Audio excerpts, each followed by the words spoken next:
Have you ever craved something after seeing it somewhere? That's exactly what happened to me recently when I watched some of my favorite people to follow online, Candace Nelson and Reese Witherspoon, which are solid follows, by the way. I mean, Candace Nelson's podcast, Live to Eat, amazing. And Reese Witherspoon, I mean, whatever the woman puts together, whether it's a series, whether it's her TikTok videos, I'm in. I'm in for it. But anyways, they were baking together and making this skillet cookie. It just looked so good, I needed to have it. But Candace, I'm sure your recipe is amazing, but it's not vegan. So I had to figure out a way to make it my own.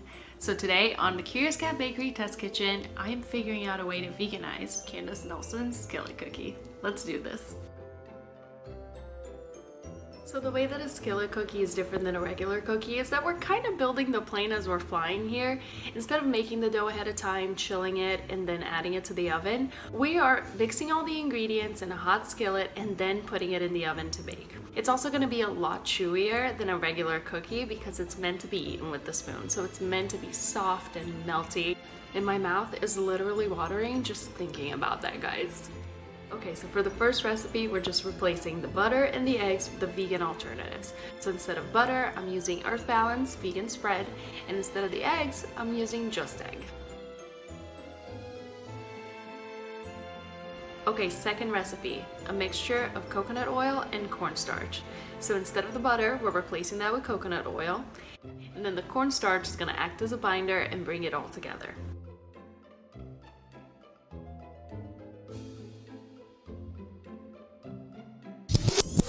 Can we just pause real quick for a quick lesson on why you shouldn't rush your recipes? So the original recipe said you had to chill the butter and the sugar before you added the eggs.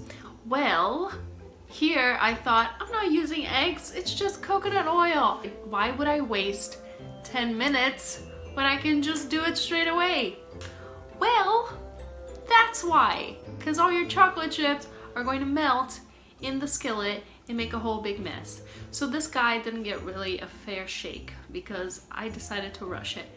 Never rush a recipe, ever. And the third recipe is gonna be a modified version of my own recipe. My original chocolate chip cookie recipe uses canola oil, but instead we're nixing that and adding Earth Balance vegan butter instead.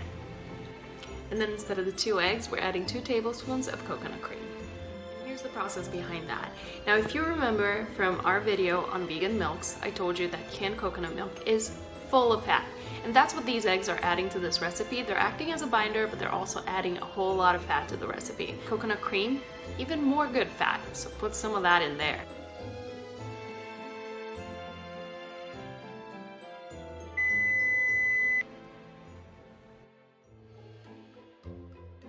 Alright, time for the really hard part that I have to do for you guys, which is a taste test. So this is the just egg. You can't taste anything out of the ordinary. It tastes like a good cookie. It's a little chewy, less melt in your mouth and more chewy than I would like for a skillet cookie, but really good. The coconut oil and cornstarch, let's ignore the fact that it looks like a Franken cookie because that was my own damn fault. I can definitely taste the coconut. Definitely melts in your mouth more than the just egg, but I can taste the coconut. It's there. I don't mind coconut, so this is almost like a coconutty chocolate chip cookie, which is not bad. And finally, we have my own modified recipe. Let's do this.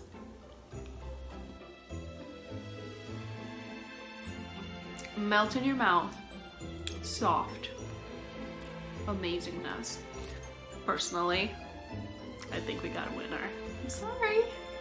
This is kind of crazy because my recipe is pretty different from the original, not only in terms of the quantities, but also the ingredients. But weirdly, it turned out the closest to the real deal in terms of texture, that soft, chewy, melt in your mouth feel, but also that classic chocolate chip cookie taste. So in the end, my modified recipe takes the prize on this test kitchen. I'm gonna put a link to that recipe in the description below so you can try it at home too. When you do, please let me know how it turned out. If you like this video, make sure to give it a thumbs up and subscribe to the channel. If you have anything else you'd like me to test out, put it in the comments below. I love to hear it. I will see you next Wednesday with a new video, and until then, stay curious.